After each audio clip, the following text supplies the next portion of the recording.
আমার হলো মাজার হাড় ভাঙ্গা। আমি হলাম এখন মাজার হাড় ভাঙ্গা এক লোক, যার মা নাই। মা আপনাদেরও নাই অনেকের, কিন্তু আমাদের তো মাজার হাড় ভাঙ্গে না। আপনারটা ভাঙ্গা কেন হুজুর? প্রতিটা সন্তানই মাকে ভালোবাসে, কিন্তু আমার মাকে একটু বেশি ভালোবাসতাম। আমার দুনিয়াতে আমার মা আর বাপ ছাড়া অর্ধাঙ্গিনীও নাই, ছেলে মেয়েও নাই যে কারো মুখের হাসি দেখে আমি তাদের দুঃখ কষ্টকে ভুলে যাব। সেজন্য আমার মা চলে গেছেন মানে আমার কোমরের হাড় ভেঙে গেছে।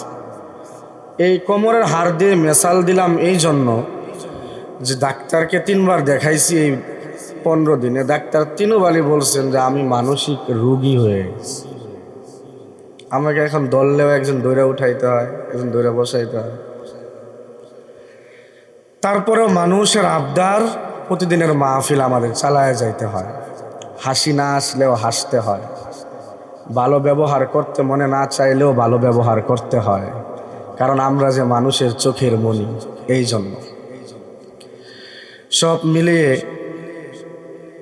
আপনাদের কাছে আমার ব্যক্তি নাজমুস সাকিবের জন্য দোয়া না, আমার আম্মা জানের জন্য দোয়া চাই। খাস করে আল্লাহ যেন আমার আম্মা জানকে জান্নাত নসিব করেন।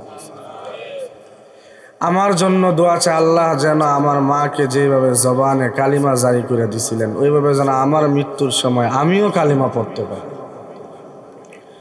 মাদ্রাসার জন্য দোয়া চাই, আপনাদের মেয়েরা যারা পড়েন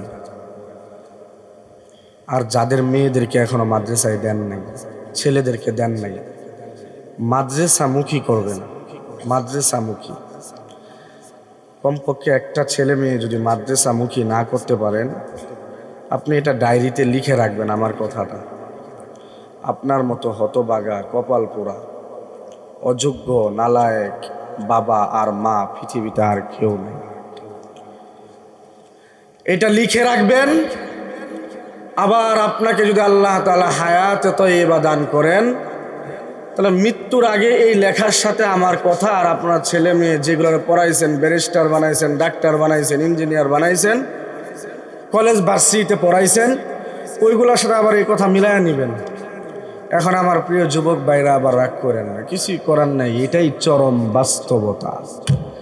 যার ভিতরে আল্লাহর কোরআন নাই তার ভিতরে দ্বীনি শিক্ষা নাই। যার ভিতরে দ্বীনি শিক্ষা নাই সেই দিন শেষে তার বাবা আর মাকে বৃদ্ধাশ্রমে পাঠায়। যার ভিতরে দ্বীনি শিক্ষা নাই, কোরআনের ভয়ভীতি নাই, তাকওয়া নাই, যে সই করে কোরআন পড়তে পারে না, ওই সন্তানই মা আর বাবার গায়ে হাত তুলতে পারে। এটাই চরম বাস্তবতা প্রিয় যুবক ভাই। আপনি তুলেন না, কিন্তু আপনার মতো আরেক যুবক যায় দেখবেন তুলতাছে। আপনি তুলতে কতক্ষণ? তুলতেই পারেন কোনো একদিন।